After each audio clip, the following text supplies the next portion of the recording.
Today we're going to be taking a look at 13 of the worst reboots, remakes and sequels in gaming history. The original Steel Battalion and its sequel were awesome but pretty clunky, especially seeing as you had to use that ridiculous controller. So when they announced Heavy Armor for the 360 and told us that we'd be able to use the Kinect to control it, everyone got really behind it. Then it came out. Steel Battalion Heavy Armor single-handedly identified exactly why the Kinect was never going to work. It was unresponsive, couldn't understand your movements, and made it impossible not to just fly around in a rage after 5 minutes. After Capcom released Bionic Commando Rearmed, we were all pretty excited to see what was next in the series. Apparently what was next was an awful game, with a gritty dreadlock commando who seemed to have absolutely no link to the Bionic Commando we knew and loved. Not only that, but it has one of the most predictable stories to boot. But hey, at least we got a Rearmed sequel. You all know Golden Axe, right? It's hack and slash at its finest, and it's one of Sega's greatest franchises. But then in 2006 we got Golden Axe Beast Rider.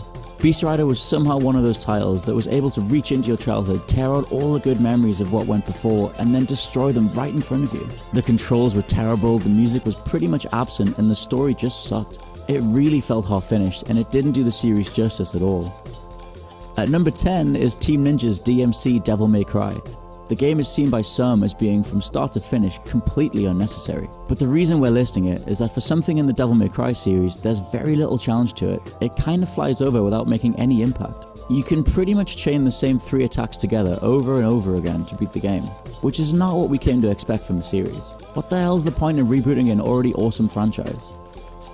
When Wolfenstein was released in 2009, we were promised an all-out sequel to Return to Castle Wolfenstein, with all new innovative gameplay and a twist on the classic style, and an immersive story that would keep us on our toes. But after all the hype, it arrived as an underwhelming pilot junk. The story was subpar, the graphics were so-so, and it stole a heap of gameplay ideas from Call of Duty. It just stung until the New Order arrived and cleared everything up.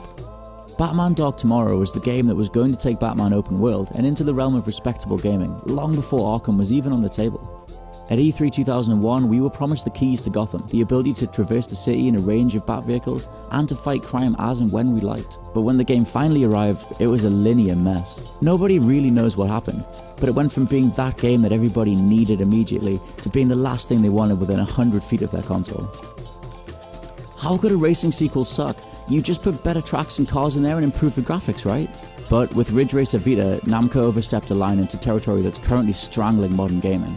After paying for the game, you were treated to 3 rip-roaring tracks and 5 whole cars. If you want any more, well, you have to pay for them. There are games on the Mega Drive with almost 5 times that amount of content, and you got it straight out of the box. Namco rightly got totally slated by the gaming universe, and only the most dedicated fans stuck by them after this.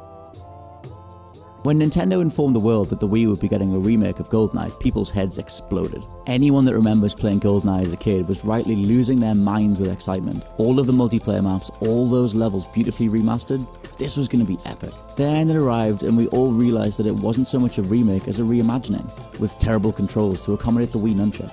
We just wanted the same game, but graphically improved. And instead we got a pretty underwhelming alternative version of the original. Surely they must have known that if they'd just remade the original faithfully, they would have made about 3 times as much money. You'd think of all the franchises, Bomberman's pretty hard to get wrong. They've made about 300 of them. You can pick them up and play without any issues, running around with your little animated guy, blowing up your buddies.